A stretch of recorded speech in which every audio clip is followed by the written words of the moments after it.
So hello, what's up mga ka-J-Vlog? Welcome ulit sa panibagong video, and for today's video, another first impressions na naman tayo sa bagong labas ulit na isang entry-level smartphone, which is sa Itel S24.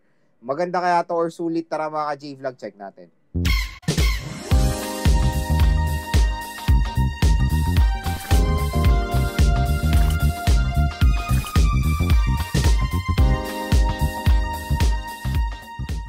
Then mga J-Vlog, another first impressions na naman tayo sa bagong labas na smartphone, which is the Itel S24. So quick reminder lang na hindi po to full review.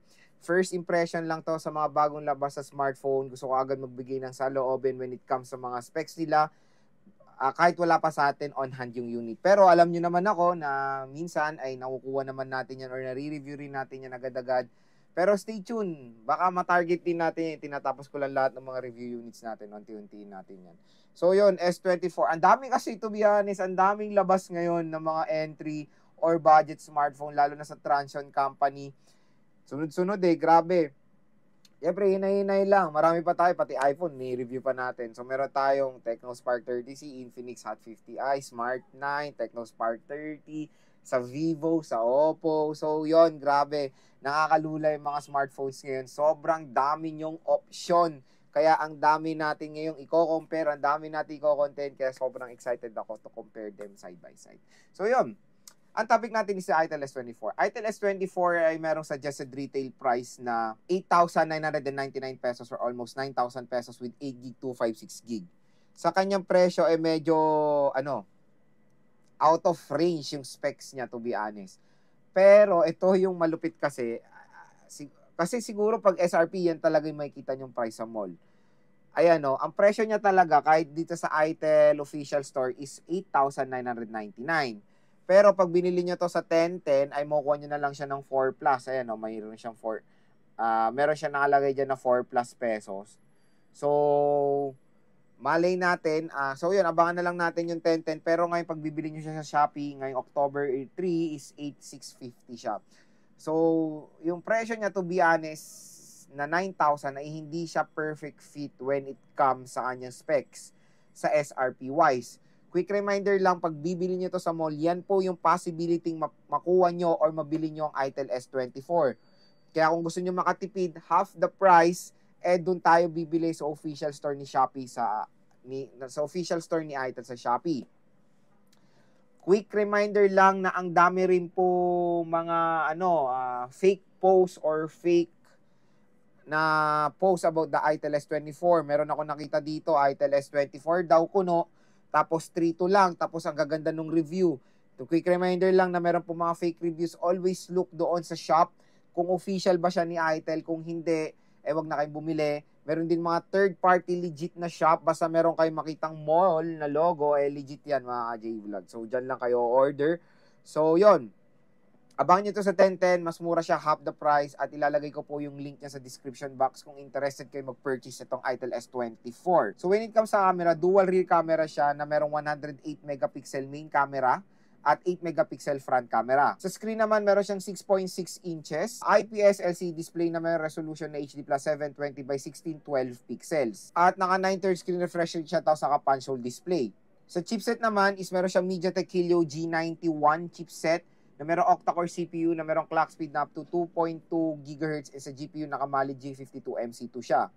Pagdating naman sa battery, meron tayong 5,000 mAh na removable battery na support ang 18-watt fast charging. So yun mga ka-J-Vlog, nalalaman nyo na yung price, specs, and of course availability ni Itel S24. Next, gusto ko mag-proceed sa first impressions ko dito sa smartphone na to based sa kanyang specifications sa iyo offer. Number 1, sa display muna tayo. When it comes sa display, kung i-compare mo talaga sa SRP niya, ay hindi talaga siya maganda sa SRP na 9,000. Kaya siguro I think yan yung way nila, parang na lang yan parang marketing getup na lang na 9,000 pero sa 4,000. Pero in reality, kung nyo yung specs nito, i-analyze nyo, yung specs niya is nasa pang presyo talaga na 5,000 below, 6,000 below, ganun, 6,000 pesos below. Yung price na nandoon nandun yung specs na nandun lang sa ganyang presyo. Pero yun nga, SRP is 9,000. Kaya pag bibili nyo to sa mall ng 9,000, wag na mga J-Vlog, wag nyo nang balakin bilhin sa mall. bilhin nyo na lang sa Shopee dahil yun talaga yung worth it na price niya sa kanyang specifications, yung 4,000 plus. So yun, kung SRP hindi bagay, pero when it comes sa presyo niya sa 1010 na 4 plus, the HD Plus 720p is still a reasonable resolution sa ganyang presyo na below 5,000, 9/3 screen refresh rate at malaki naman yung screen size niya. Sa OS, may nakita nga ako dito na Android 13 daw siya, di ba? So, hindi ko alam kung baka ma-review natin is makasupport siya sa Android 14. Pero Android 13 is, ano na yan, hindi na perfect yan for a new smartphone ngayon 2024. The best option is Android 14 kasi yan naman talaga yung latest at susunod is Android 15 na nga yung, yung susunod. Susunod na nga is Android 15, di ba? So, at least dapat Android 14 na. And hopefully baka ma-update to sa Android 14, I don't know. I don't know, di ba? Next, sa chipset. The chipset is the MediaTek Helio G91 na merong octa-core CPU, clock speed is 2.0, and the GPU is Mali G52 MC2. G91 is parang bago siya, bagong name. Pero when it comes sa performance, parang same lang din naman yan sa mga G85, G81 na mga chipset. So, hindi sila nagkakalain ng mga performance with 12 nanometer. So, para siyang rename, to be honest, na chipset ni MediaTek tulad sa mga Helio series, di ba? So para siyang rename nga so rename lang siya, pero when it comes sa performance sa kanya pressure is all goods naman yan, don't worry. Kaya para mag-handle na ng mga games, and even when it comes sa mga scrolling of apps, ayan, pag navigating, smooth na din naman yung G91 when it comes sa specs niya. Pero hindi ko pa siya natatry yung name na G91, pero bibili tayo naman ng mga smartphones na merong ganyan. And the Tecno Spark 30 is ganyan din po yung chipset, the MediaTek Helio G91. Next is sa camera. Camera-wise, when it comes sa design doon sa Itel S23, ay hindi sila nagkakalayo ng presyo. So, super excited ako sa S24 Plus kasi ang ganda ng S23 Plus, diba? Pang mid-range level na siya. Pero yon, hopefully makita rin natin S24 Plus. Pero sa S24, kamukha niya rin yung S23 when it comes sa design. 108 megapixel is good addition sa ganyang presyo na 5,000 pesos below. So, okay naman. I think that huge advantage din naman yun sa mga ibang smartphone brands na meron 50 and 64. Pero tulad nga sinabi ko, hindi naman yan nagbe-base sa taas ng megapixel. Pero when it comes to specs, panalo naman siya. At ang pinakalas sa kanyang battery, 5,000 mAh battery with 18 watt fast charging. So, kung makuha nyo nga ito ng 4 Plus, okay naman yan, reasonable. Pero pag makuha nyo ito sa mall ng 9 Plus, ay hindi. Huwag nyo nang balakin. 18 watts sa presyo na 9,000. Ang dami pong mas worth it na mga entry-level smartphone sa ganyang presyo na meron mga 45, 33, minsan 67, di ba?